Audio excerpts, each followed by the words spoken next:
Greetings, fellow man. Servus Männer. It's Red Pill Germany again, and today I want to report about the National Assembly of the AfD, the Alternative für Deutschland, the only real opposition party at the moment in Germany, if you ask me, in Cologne. So last weekend, Saturday and Sunday, the party members, the party officials met there in order to discuss and decide on their program on which they want to run for the upcoming federal elections in autumn. So there were a couple of points worth mentioning that happened in and around this event. Let me start maybe with the violent protests that had been announced by Antifa groups that were supported by the established parties, the unions and the churches. So all these groups said that they will crush the AfD and they will find themselves in hell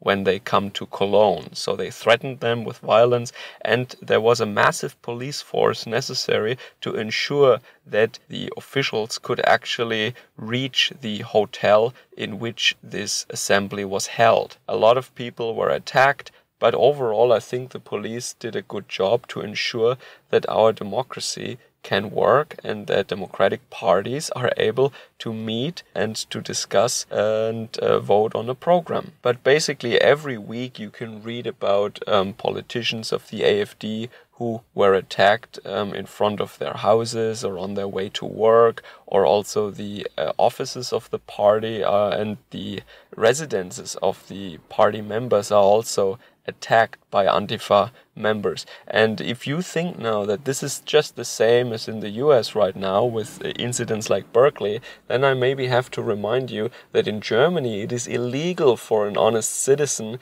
to have a weapon. It is only basically legal for thugs to have weapons because nobody is doing anything about these thugs. So practically, it is legal for them to have guns, but if an honest citizen has a gun, he loses his job and so on, goes to jail. You know the drill, right? So this is just one more reason why people in the US, for example, should fight tooth and nail to keep their gun ownership right. But of course the German media spins this always as having titles as there has been violence around an AfD meeting or violence at an AfD party event, which always makes it sound like the AfD is somehow a violent bunch, right? But each and every time it is Antifa and the churches and the Green Party and the Social Democrat Party and their thugs, their army of street thugs that they support, direct and command, that instigates this violence. So the violence is only coming exclusively from one side, but the media reports as if the AfD is somehow violent. This is exactly the same trick they played when Donald Trump had rallies during his campaign last year. So the second point worth mentioning, I think, is that Frauke Petry, a prominent member, a very popular AfD politician who is more of the moderate wing, proposed a future program. So it is a proposal for a future course of the party. And in that, she basically started a lot of infighting because she wanted to have a vote on an issue that was not really scheduled for this weekend. It was really about the election program, and she wanted to make it about who will have power in the future in the party. So what she tried to do is she wanted to say that within a couple of years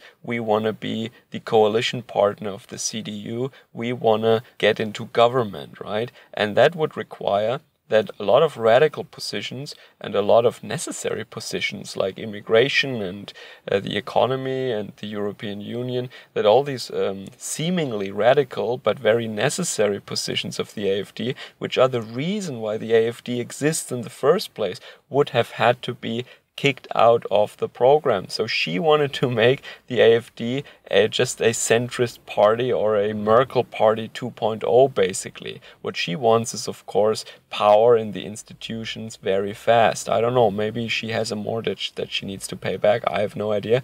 But this was not the purpose of this meeting on the weekend. And the officials and the members of the AfD, they basically ignored her proposal. It didn't even come to a vote. They just said, no, this is nonsense. This is not why we're meeting here. Next point. Yeah. That was really fun, I thought. It was the absolute right thing to do, completely ignore her and just carry on with their mission, right? So this is what I have talked about in my video on nationalist women, for example, or any woman that is infiltrating or entering a predominantly male circle or a male-dominated field. What they normally do is they immediately assess what kind of men are useful to her and what kind of men have principles that cannot be subverted, basically. And then she plays out one group against the other. She poisons them against each other. Then they sit back, watch the infighting, and see the group collapse and destroy itself. The typical behavior is that one group should be cast out because they're dangerous or they're troublemakers, they're not good people. So what she wanted to do is she wanted to kick all the more radical or the free thinkers, the people who are maybe for a gold-backed currency, for example, libertarians, also more national-minded people. She wanted to kick them all out of the party, basically, with her proposal. And she wanted to make the AfD just another party for nice, clean, centrist conservatives in nice suits from a middle-class background, like basically Macron and Trudeau without the communism, right? This is what she wanted to make the AfD. Yeah, nice, presentable manager kind of people. But as I said before, if we really wanted to vote for such a party as a German people, we could just vote for several of the established parties that we already have. We don't need an alternative. We don't need an alternative in order to vote for people like that. So the party reacted exactly correctly in my mind. And then the two top candidates for the upcoming election are Alexander Gauland and Alicia Weidel. A very good choice in my mind. So Weidel has an economics background. She lives at the border between Germany and Switzerland. She's actually homosexual and lives with her female life partner there. She has a PhD, and she is also in favor of a gold-backed currency, for example. And she originally joined the AfD because she was really horrified about all these European Union bailouts that we have for many years now already. So she wants to go back to national currencies, and she doesn't want the European Union to be a Soviet-like superstate, which is the direction in which it is going, or what we are already, and she doesn't want country A to be responsible for the budget deficit of country B, basically. And Alexander Gauland is a more conservative-minded person. I wouldn't call him a nationalist, really, but he has conservative values, and he's a publicist, a very intellectual guy, but very conservative. So with these two people, there is a diverse spectrum already covered, but by refusing to get pigeonholed by Frauke Petry, the AfD did something that I find is clever and necessary. That means ensuring that there can still be a relatively broad spectrum of different ideologies, of different groups, of different backgrounds being represented in that party. And I don't want to be that inclusive like the leftists and the Marxists have been in the 70s, where they accepted terrorists, open pedophiles, and Stalinists in their ranks. And a lot of these people are still in the party, are still holding public office, or still working in the administration. I don't want to be that inclusive. Let's say me as a voter, I wouldn't want to give my vote to an AfD that were just basically a Merkel party 2.0, with these nice middle-class, conservative, centrist candidates. I don't see the need for just another party like that. So the AfD did the right thing, I would say. They didn't even react to Frauke Petry. They stick to their guns, and they know that they have a niche here.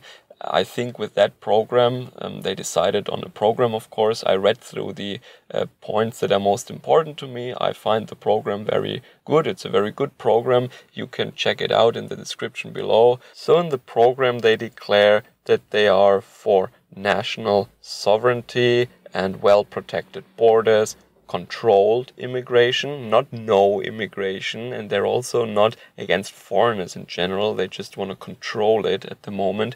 There is no vetting, there is no control, everyone can just come in, there are no borders basically. This is unbearable.